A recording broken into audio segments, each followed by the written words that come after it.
Yurdumuzda köpçülüklerin bağ ekmek çäretiniň güýzgü mewsümine badalga berildi. Gahrman arkadağımyzyň başyna başlan atyrly maksatlarynyň hormatly prezidentimiň ýol başlygyny üstünlikli durmuşa geçirmegi netijetinde il içinde soga iş hataplanylýan köpçülüklerin bağ naharlaryny oturtmak mewsümlerini guramaçylykly geçirmek däbi urildi. Bu çäre gahrman arkadağımyzyň ihlatyndan bünyat bolan täze şäheriň çäklerini uly ruhberentlikde geçirildi.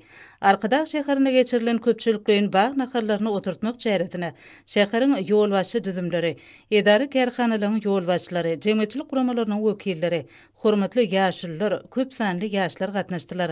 Häzirki döwürde daşkur şow gorap saklamak boýunça ata-babalarymyzdan miras galan milli däplerimiz aýratyn uly ähmiýete ýa bolýar.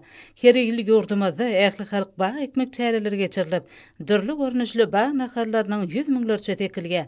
Yeri gelende ise hormatly prezidentimiziň hemde gahrman arkadağymyzyň ýygyderli tagallalaryny netijesinde ýurdumyz ekologiýa badançylygy üçin etmek, howa üýtgemek barada Türkmenistanyň milli strategiýasyny hemde milli toky maksatnamasyny öňde goýulan wezipeleri üstünlikli durmuşa geçirmek boýunça maksatnamalaryň işleri amala aşyrýar.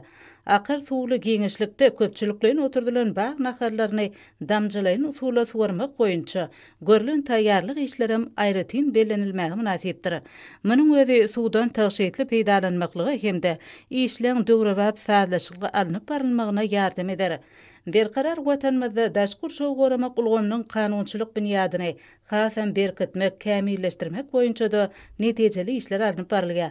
Munyň özi ýurdumyzyň gözel künjekleriniň birinde ýerleşken Arkadağ şäherini amala aşyrylýan giň göçerli işlerde öz beýanyny tapýar.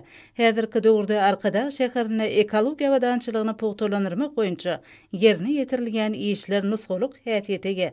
Arkadağ şäherini ekologiýa babatda gazanylan netijeler boýunça gowşurylan halkara guwa namalary munyň aýdyň netijesidir.